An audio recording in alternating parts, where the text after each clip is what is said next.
Today is the 25th of October 2025. The day before yesterday, I talked about the 8th, ninth, and 10th armies of Mara in gratitude and obduracy, gain, reverence, praise, and fame, and self-exaltation and disparaging others, respectively. I also discussed how to deal with them, and thus we have completed our discussion on the armies of Mara. However, you should not think that these are the only defilements like armies we must face and overcome.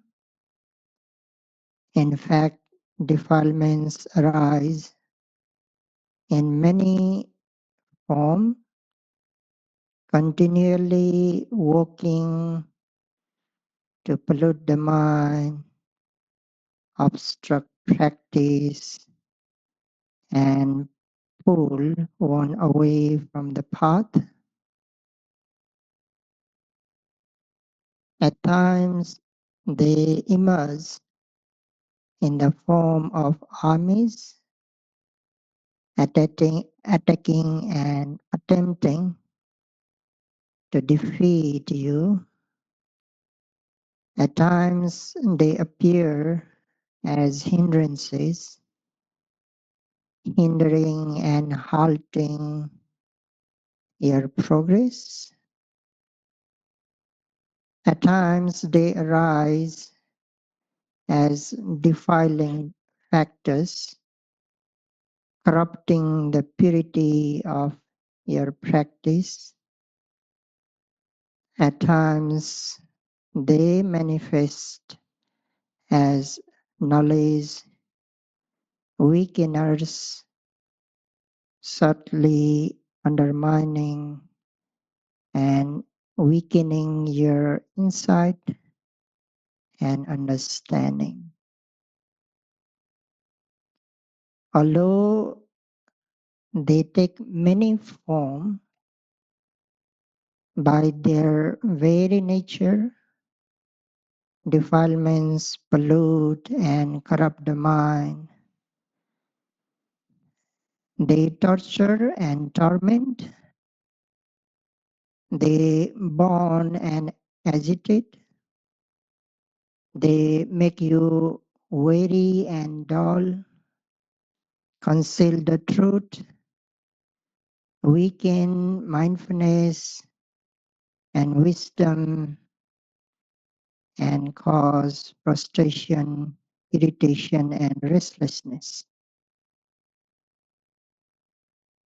They are they are not only many in form, but they also many in number. In general, there are 10 principal kinds of defilements. Lobha, Lobha, greed or attachment, with the nature of clinging or sticking to pleasing object. It binds the mind like glue. The second dosa, dosa, hatred or anger, with the nature of ferocity and aggression. The third, moha, moha, delusion, with the nature of not knowing the Four Noble Truths. It blinds the mind to reality.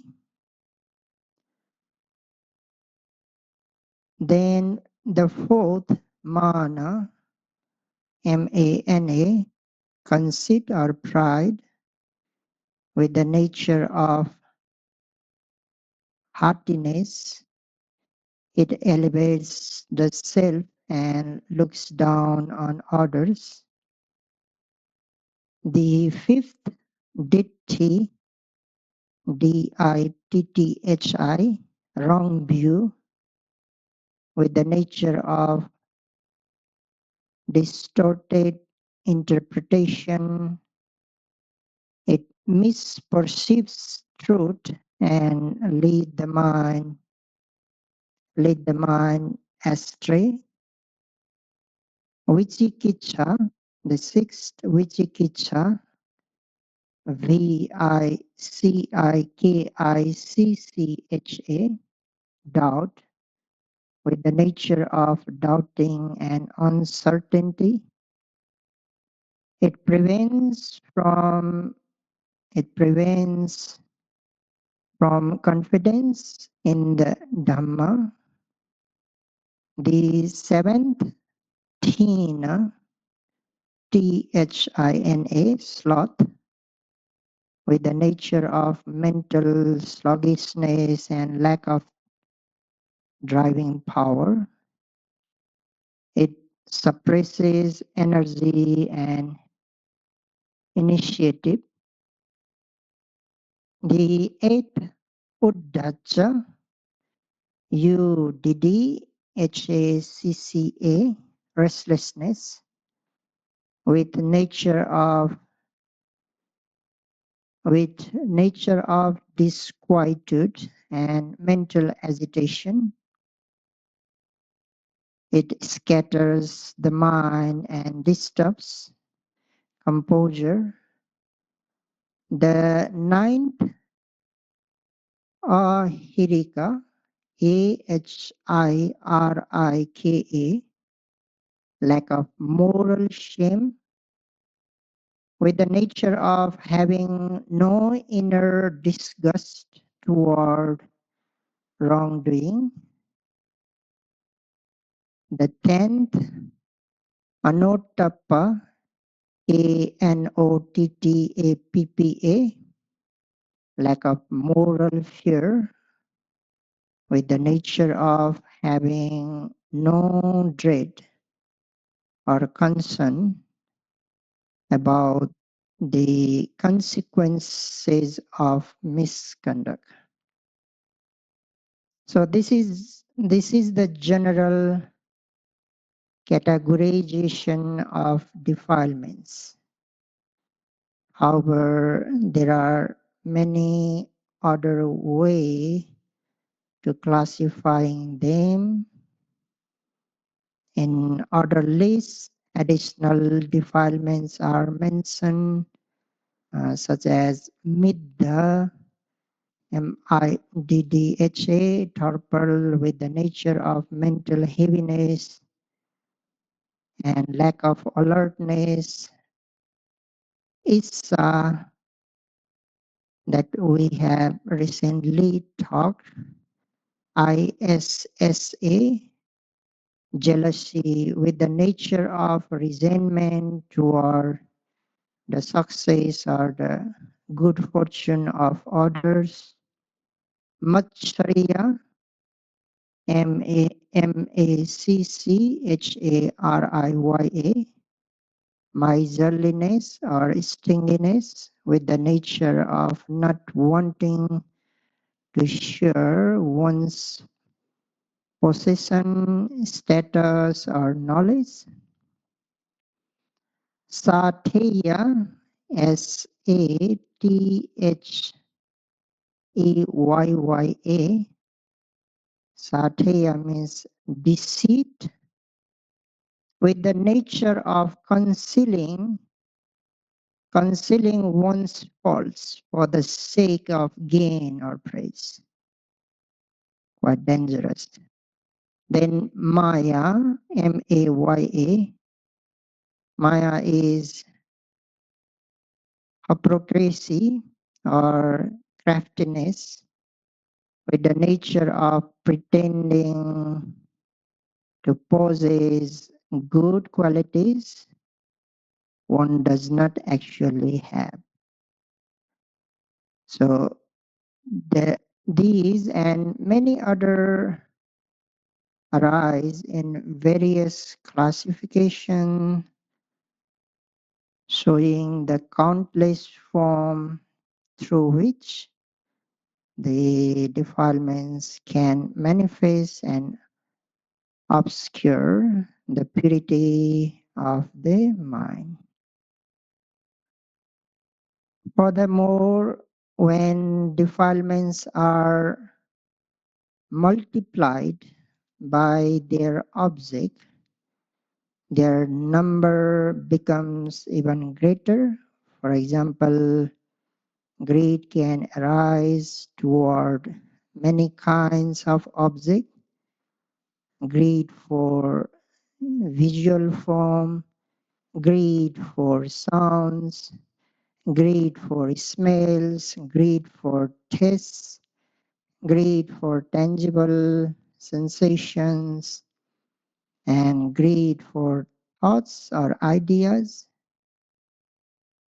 In this way, there are all together 22 kind of material or physical objects toward which greed may arise, and the same is true for the other defilements such as anger, hatred, and delusion.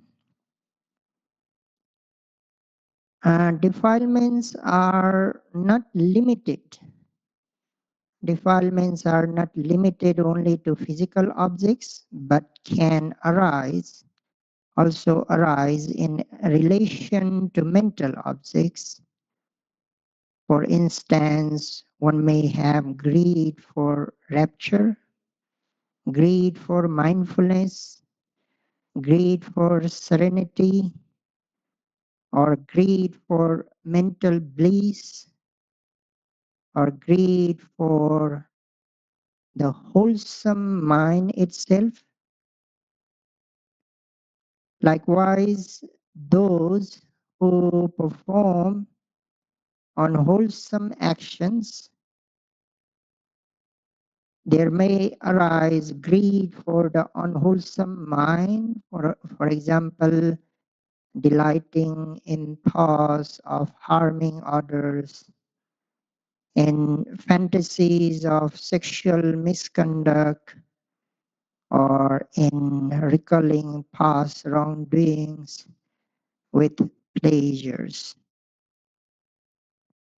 So, thus, with all 53 mental phenomena.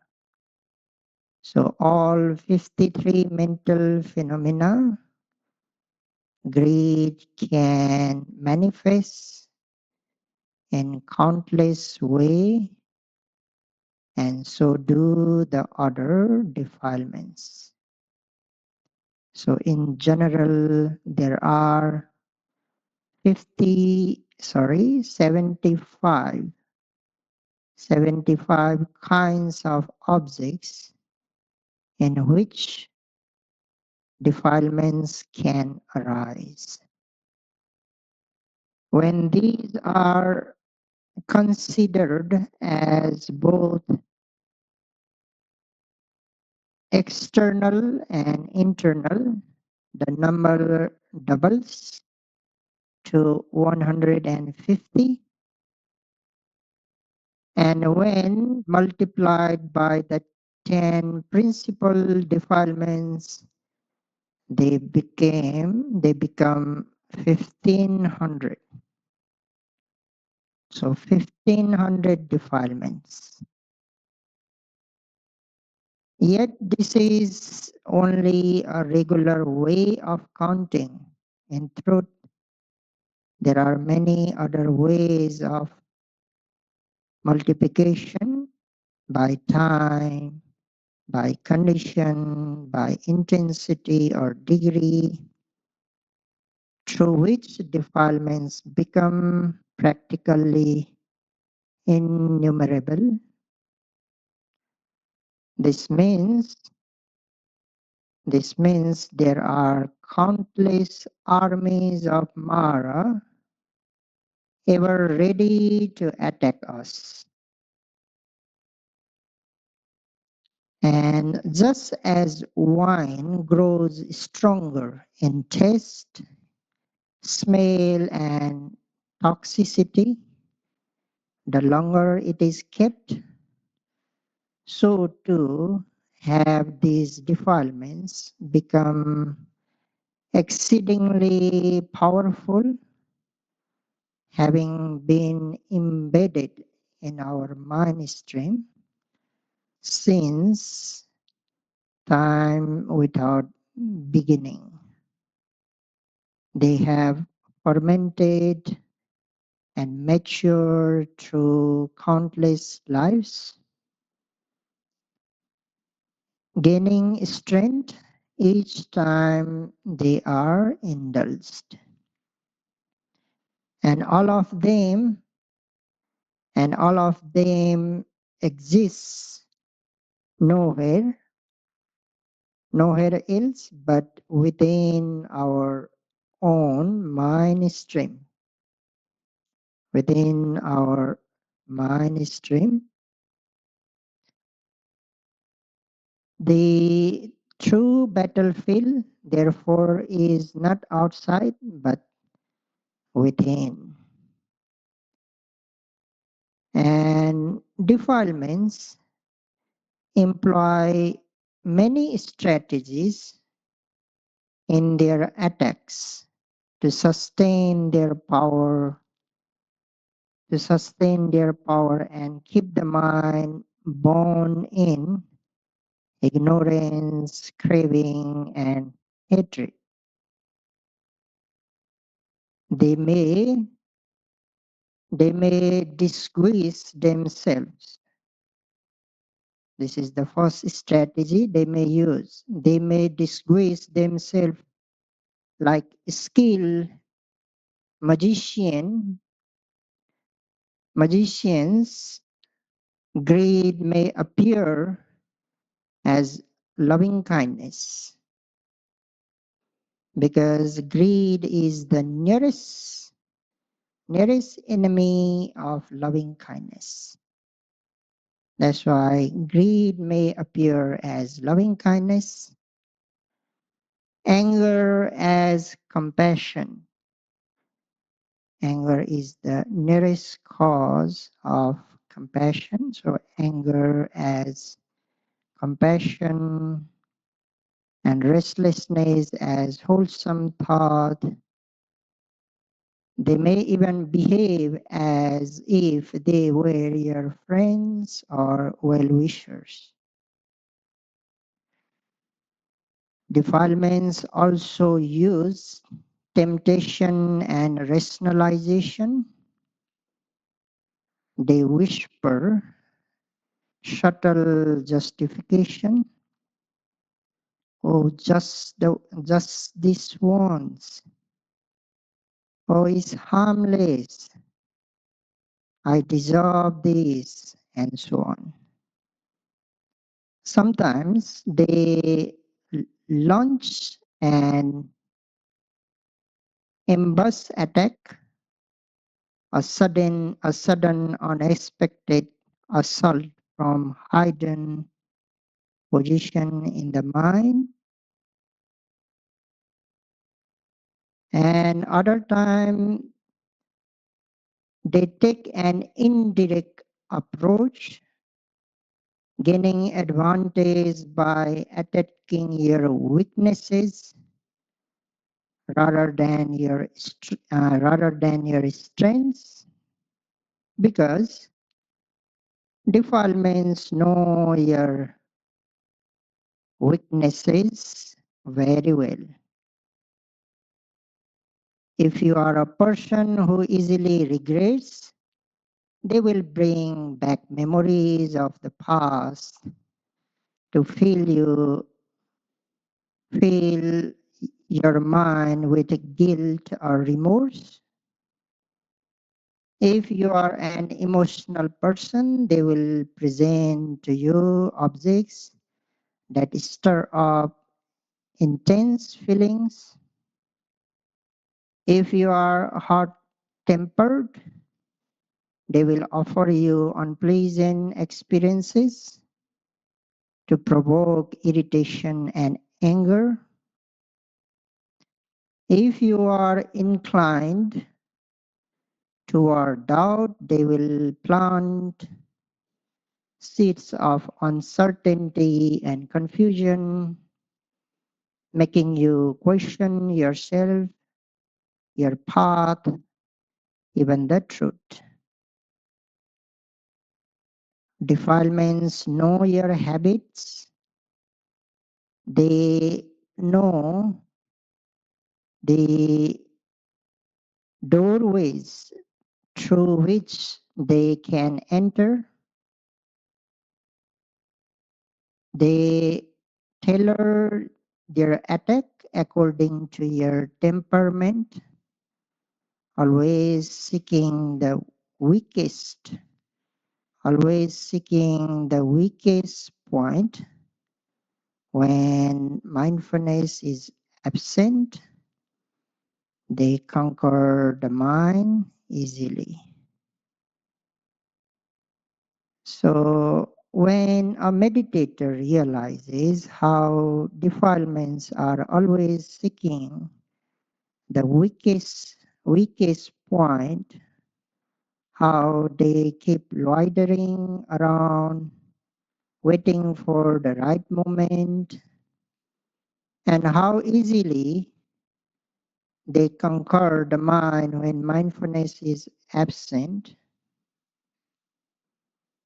Not only this, but once a meditator truly perceives how defiling, hindering, agitating, disturbing, and exhausting these defilements are, they become deeply careful not to lose mindfulness even for a moment, especially when they experience firsthand how defilements can make the inner vision foggy and clouded, how they can dull the mind and weaken wisdom. The meditator becomes extra vigilant, determined to protect mindfulness as their most precious refuge. They develop moral shame, hiri, Hiri. They develop moral shame, hiri, and moral fear, Ottappa, Ottappa, Ottappa. The two crucial and essential mental qualities for fighting against defilement. Now it is time to discuss these two qualities in detail.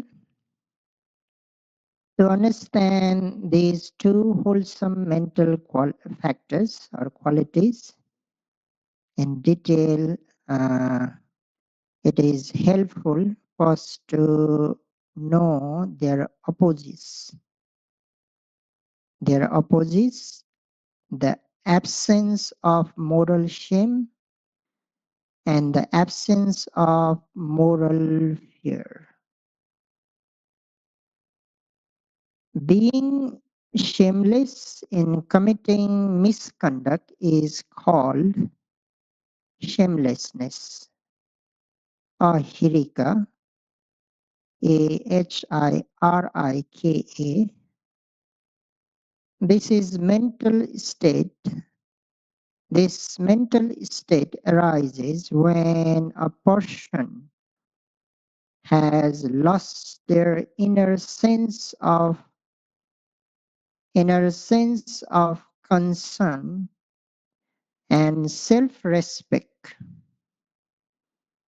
Just as a village pig feels no shame in consuming filth,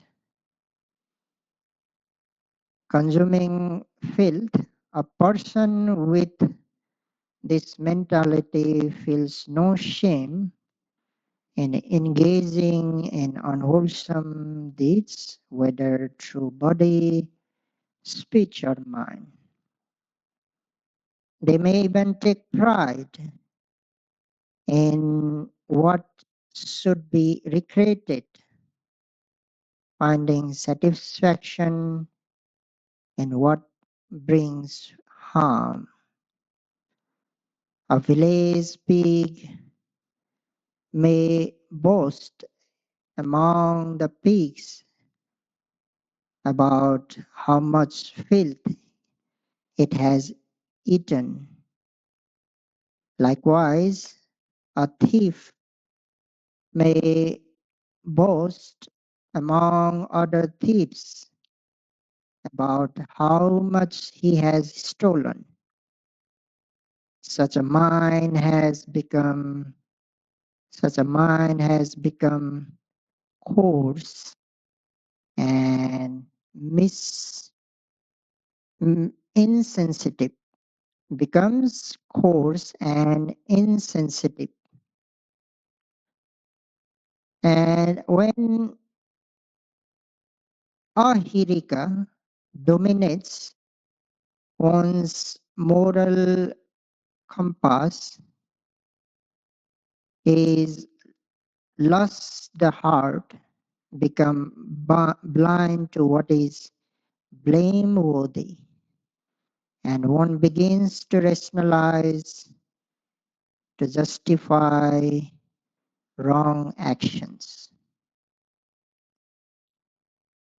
Being fearless is being fearless in committing misconduct is called fearlessness.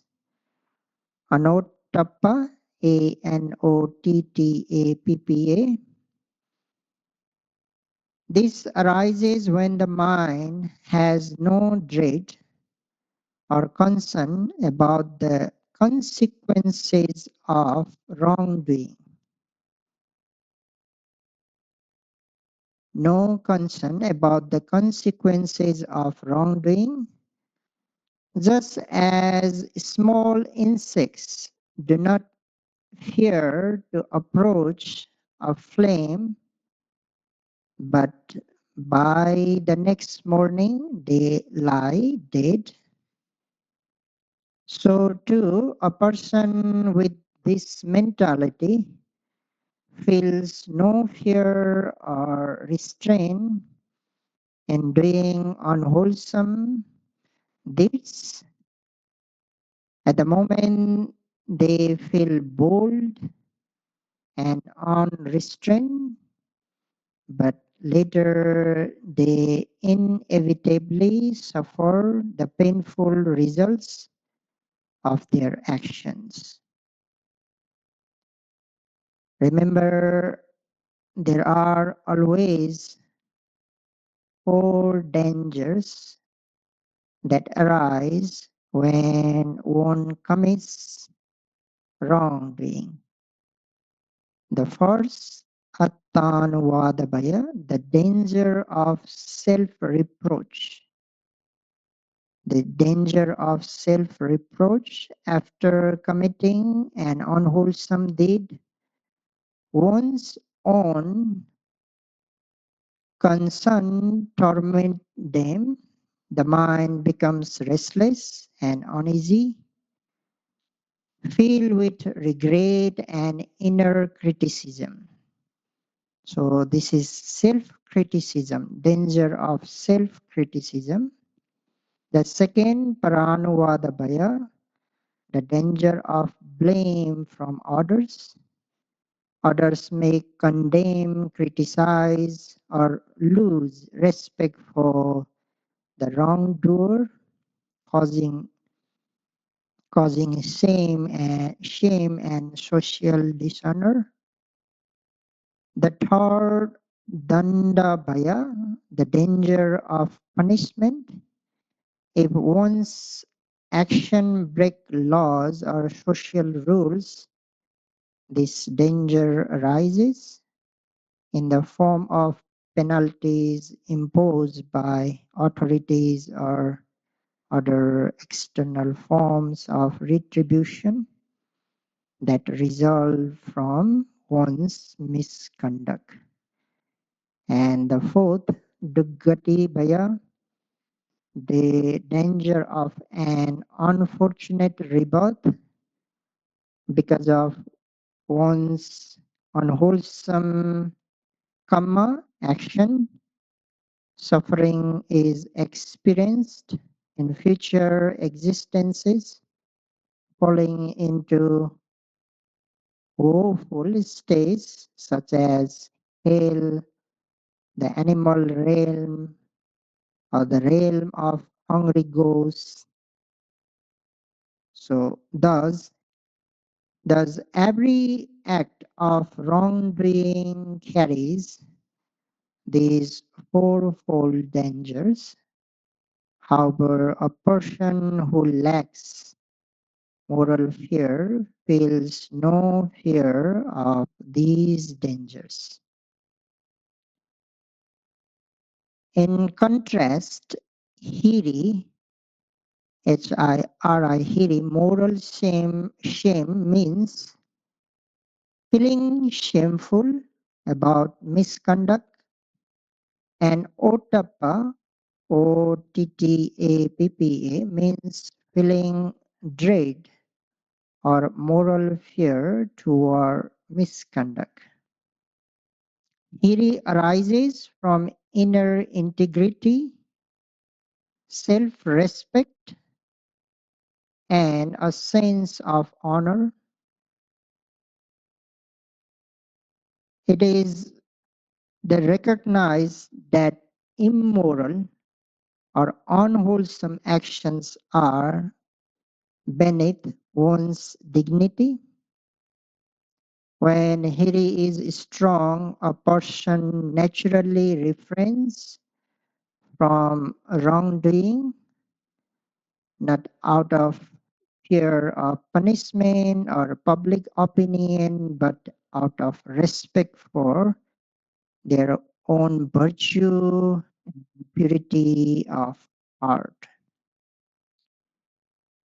Such a person reflects wisely, oh, it is not proper for someone like me who has been educated to act in this way. Oh, it is not suitable for someone of noble character to engage in unwholesome, or it is not fitting for one who upholds the Dhamma to behave in a manner that dishonors it. So this is how a person with moral shame reflects. While Hiri arises from self-respect and inner purity, Ottappa arises from respect for order and for the moral law. A person with Ottappa consider, oh, it is not proper for someone like me who has such a noble teacher to act in this way.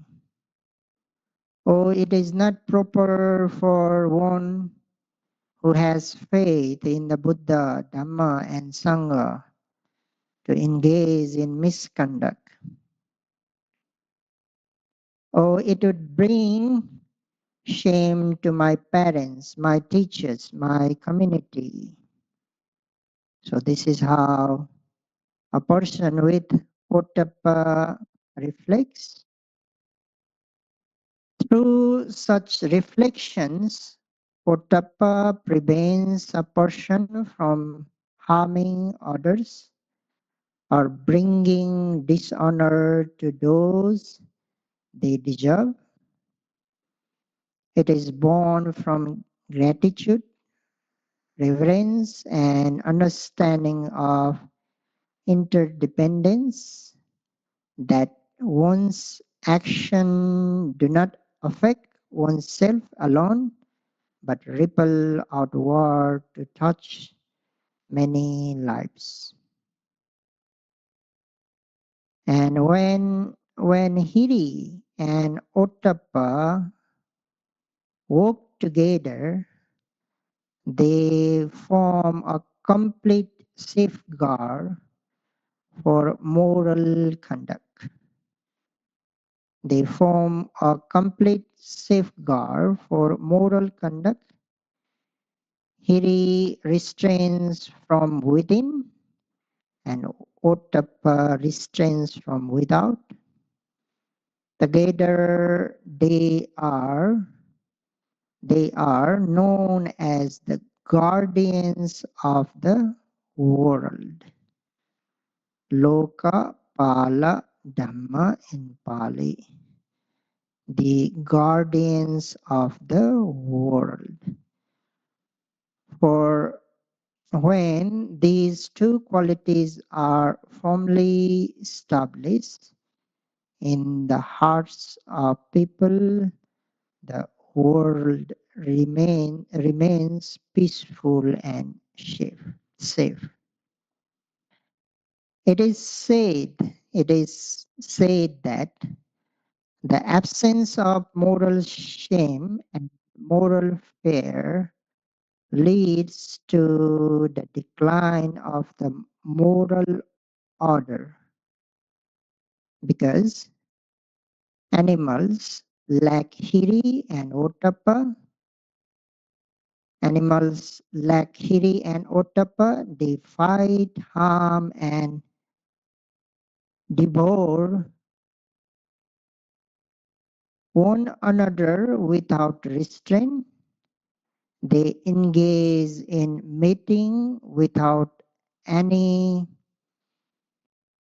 any sense of modesty or moral discernment, without distinction between parents, offsprings, brother or sisters. Their actions are driven solely by instinct, delusion, and craving, unstrained by conscience or moral shame and moral fear. In contrast, what separates human beings from animals is precisely the presence of Hiri and Ottappa. These two qualities give rise to ethical boundaries, respect and restraint. They form the foundation of civilization, supporting family, harmony, social order, and the cultivation of the path leading to liberation. When Hiri and Ottappa disappear, even humans become like animals driven by greed, hatred, and delusion. But when these guardians are strong, they uplift the mind and protect both the individual and the world from moral downfall. This is why they are called the guardians of the world. Hiri and Ottappa are also known as Sukha Dhamma in Pali. Sukha Dhamma means white Dhammas. Just as one wears white clothes under the scorching sun because white reflects heat instead of absorbing it, these two wholesome mental qualities do not absorb unwholesome influences. Instead, they reflect them and prevent them from penetrating the mind. In the same way that sunlight bounces off a white cloth, Hiri and Ottappa repel unwholesome tendencies before they can take root. They act as a protective shield, keeping the mind pure and undefiled.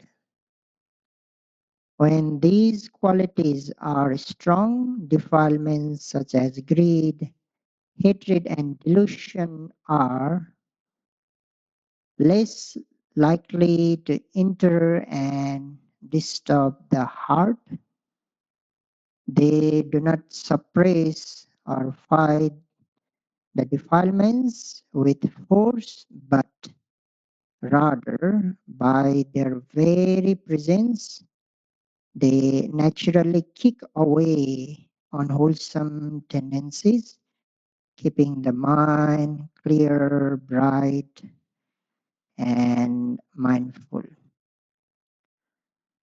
To illustrate this, the ancient teachers gave the example of two iron balls.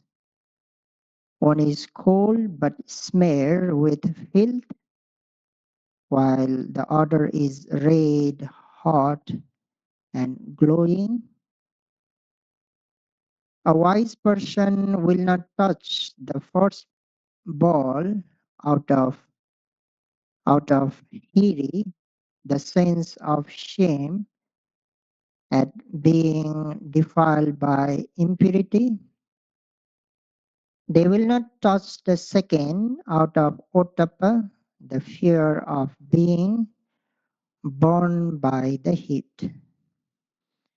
In the same way, the wise avoid misconduct through the both Hiri and Ottappa.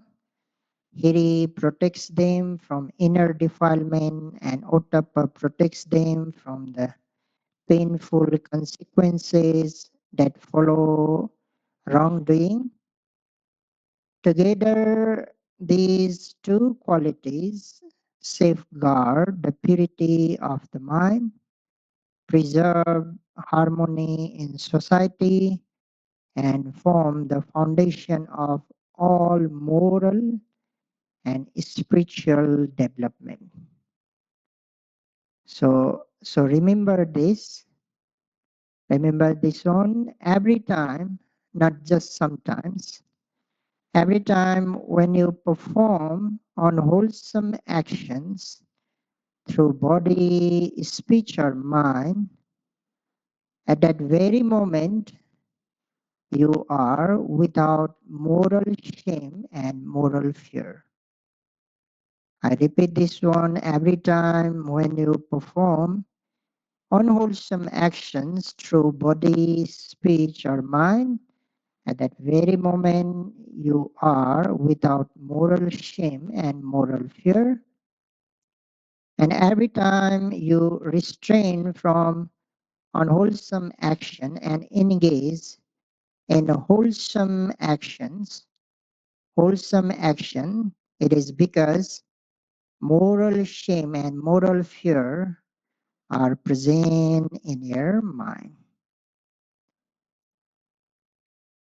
In the practice of Vipassana, these two white mental qualities, Hiri and Ottappa, naturally develop.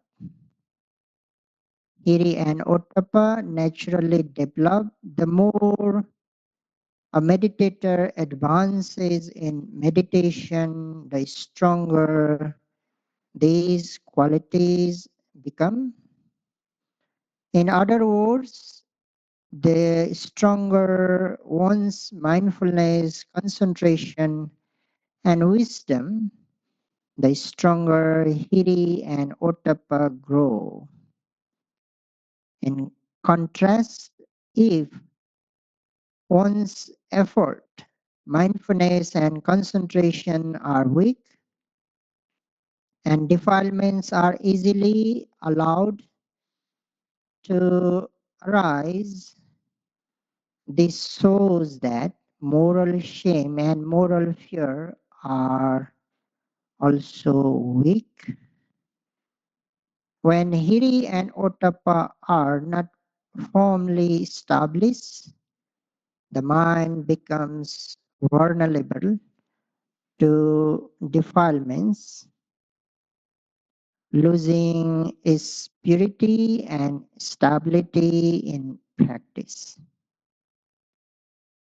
And this development occurs when a meditator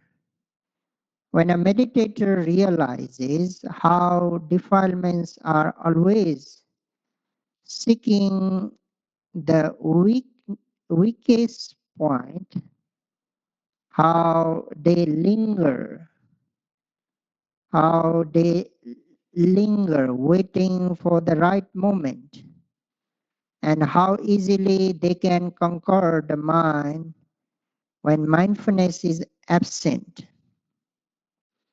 Moreover, once a meditator truly perceives how defiling, hindering, agitating, disturbing, and exhausting defilements are, they become deeply careful not to lose mindfulness even for a moment, even for a moment, especially when they experience firsthand how defilement can make the inner vision foggy and clouded, how they can dull the mind and weaken wisdom. The meditator becomes extra vigilant, determined to protect mindfulness as their most precious refuge. There comes a stage in meditation. There comes a stage in meditation when a meditator begins to feel shameful and dreadful, even at the arising of defilement in the mind, even for a single moment. I repeat this one. When a meditator begins meditators begin to feel shameful and dreadful, even at the arising of defilement in the mind, even for a single moment. They reflect in this way. Oh, how shameful it is for someone like me who has been striving so hard to to allow defilements to enter the mind. Oh, how shameful for someone like me who has already developed such and such knowledge and understanding to let defilement arise again. How shameful for someone like me who has been practicing for such a long time to still permit these unwholesome states to appear. They may also reflect in this way, oh, how shameful it would be if my fellow meditators or my teacher know that I still have such unwholesome thoughts rising in my mind. So this is how they reflect. They reflect in this way. They have such reflection, and they also clearly recognize how dangerous the defilements are, understanding the painful consequences they can it if not restrained. In this way, a meditator begins to feel shameful and fearful even at the arising of defilements in the mind, even for a single moment.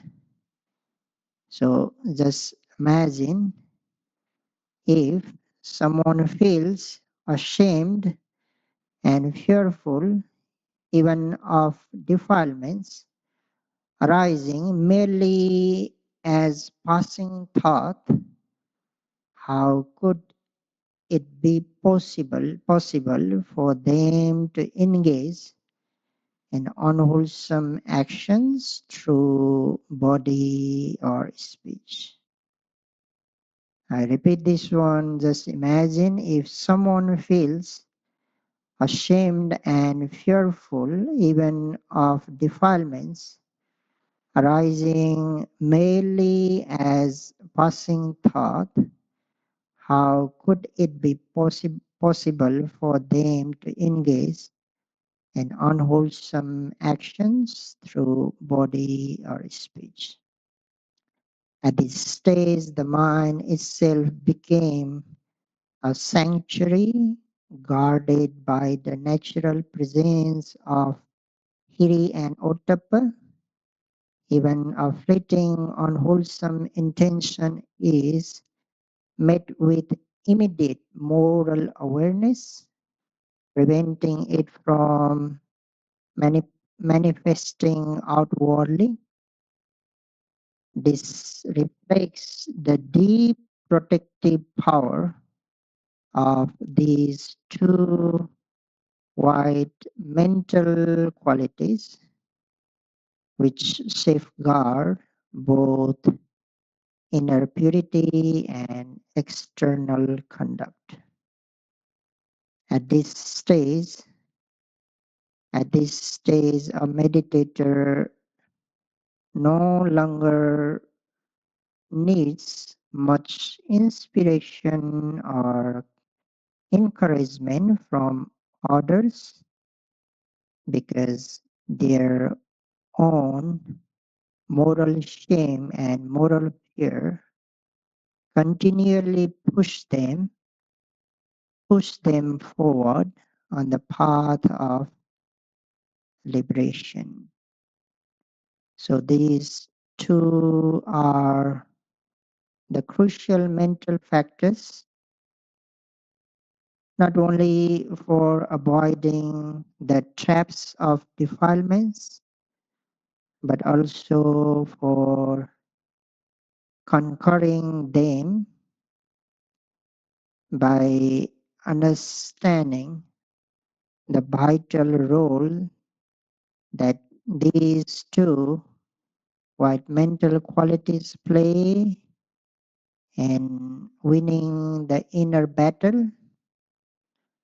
So may you all cultivate and strengthen moral shame, hiri, and moral fear, uttapa, and may You keep your inner world always